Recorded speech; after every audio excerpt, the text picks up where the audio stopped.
রাম সেতু নির্মাণে কাঠবিড়ালির ভূমিকা।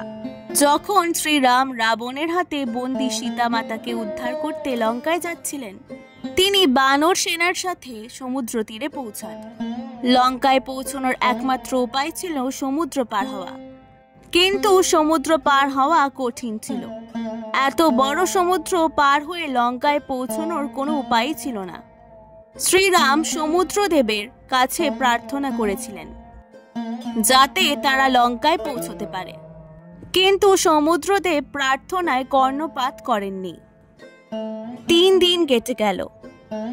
সমুদ্রদেব পথ না দেওয়ায় শ্রীরাম তার উপর ক্রুদ্ধ হন। তাই শ্রীরাম সমুদ্রকে বাষ্পীভূত করার সিদ্ধান্ত নেন। তাই তিনি তার অগ্নি অস্ত্র দিয়ে সমুদ্রের দিকে তাক করেন। এই দেখে সমুদ্রদেব আবির্ভূত হন।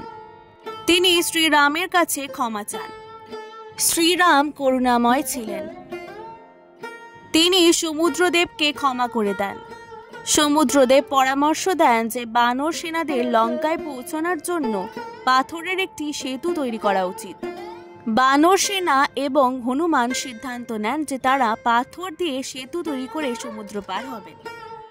প্রতিটি বানর পাথরের ওপর শ্রীরামের নাম লিখে প্রভুর নাম জপ করতে করতে পাথরগুলোকে সমুদ্রে ডুবিয়ে দিতে শুরু করে। শ্রীরামের নাম লেখা পাথরগুলো ভেসে উঠতে শুরু করে এবং কয়েকদিনের মধ্যেই সেতুটি তৈরি হয়ে যায়। যখন সমস্ত বানর সেতুটি তৈরি করছিল, তখন একটি ছোট কাঠবিড়ালি তাদের দিকে তাকিয়েছিল।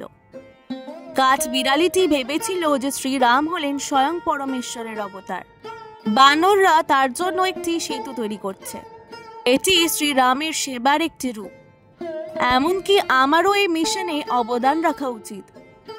এই চিন্তা নিয়ে কাঠবিড়ালিটি মনে মনে শ্রীরামের পায়ে মাথা নত করে এবং সেবা করতে শুরু করে। সমুদ্র তীরের কাছে বালির স্তূপ ছিল। কাঠবিড়ালিটি বালির স্তূপের কাছে যেত এবং তার ছোট হাত এবং লেজ দিয়ে ছোট ছোট পাথর এবং বালি সংগ্রহ করে সমুদ্রে ফেলে দিত। সে তার সর্বোত্তম ক্ষমতা দিয়ে শ্রীরামের সেবা করার চেষ্টা করত। বানররা এটা দেখে অবাক হয়ে গেল। একটি বানর কাঠবিড়ালির কাছে গিয়ে জিজ্ঞাসা করল, তুমি এত ছোট এবং তুমি সমুদ্রের বালির কণা ঢালছো, তুমি কি মনে করো যে তুমি এটি করলে সেতুটি তৈরি হবে? কাঠবিড়ালি উত্তর দিল, ভাই, আমি হয়তো বড় পাথর তুলতে পারবো না, অথবা তুমি যত সেবা করছো ততটা করতে পারবো না, কিন্তু শ্রীরাম আমাকে যে ক্ষমতা দিয়েছেন সেই অনুযায়ী আমি একটু সেবা করতে পারি। আমার সেবা তোমার কাছে ছোট মনে হতে পারে, কিন্তু ভগবানের সেবা করা হচ্ছে। দয়া করে আমাকে আমার সেবা করতে দিন।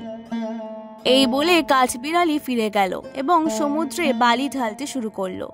কিছুক্ষণ পর কাঠবিড়ালি ক্লান্ত হয়ে পড়ল, কিন্তু সে তার ক্লান্তি উপেক্ষা করে সেবা চালিয়ে গেল। সে ভাবল, যতক্ষণ আমার শরীরে প্রাণ থাকবে আমি শ্রীরামের সেবা করব। যখন সে আবার সমুদ্রের দিকে বালি নিয়ে যাচ্ছিল, তখন কেউ একজন খুব ভালোবাসার সাথে তার দিকে তাকালো। বাচ্চারা, তোমরা কি আমাকে বলতে পারো এটা কে ছিল? এটা ছিলেন স্বয়ং শ্রীরাম। সে কাঠবিড়ালিটিকে দেখে তার হাতে তুলে নিল। শ্রীরাম স্নেহের সাথে তার ডান হাতের আঙ্গুলগুলো ছোট্ট কাঠবিড়ালির মাথায় রেখে দিল। তুমি ছোট হলেও তুমি আমার খুব ভালো সেবা করেছো, আমি খুব খুশি। শ্রীরামের কথা শুনে কাঠবিড়ালি কৃতজ্ঞতায় ভরে গেল। সেই সময় কাঠবিড়ালির পিঠে শ্রীরামের আঙ্গুলের ছাপ দেখা গেল। প্রিয় বন্ধুরা, কাঠবিড়ালির পিছে আমরা যে চিহ্নগুলি দেখতে পাই তা আসলে শ্রীরামের আঙ্গুলের ছাপ। শ্রীরাম কাঠবিড়ালিটিকে বললেন যে কেউ তোমার মতো আমার সেবা করবে, সে সর্বদা আমার আশীর্বাদ পাবে এবং তার জীবনে কখনো অভাব হবে না। বন্ধুরা, আমরা এর থেকে শিখলাম যে যখনই আমরা ঈশ্বরের সেবা করি তখন ছোট বা বড় কোনো পার্থক্যই থাকে না। কেবল গুরুত্বপূর্ণ বিষয় হলো আমাদের প্রভুর সেবা করার ইচ্ছা থাকা উচিত এবং আমরা কি আবেগ নিয়ে তার সেবা করছি। কাঠবিড়ালিটি খুব ছোট এবং একা ছিল, কিন্তু প্রভুর সেবা করার জন্য তার নিষ্ঠা এবং আবেগের কারণে এটি শ্রীরামের কৃপা পেয়েছিল। আমরা যদি প্রভুর কৃপা পাই তবে আমাদের কোনো কিছুর জন্য চিন্তা করতে হবে না। তাই আমরা দেখেছি কিভাবে আমরা প্রভুর কৃপা পেতে পারি। কাঠবিড়ালি কিভাবে প্রভুর কৃপা পেয়েছে, কিভাবে আমরা প্রভুর সেবা করার সময় অবশ্যই প্রভুর কৃপা পাব।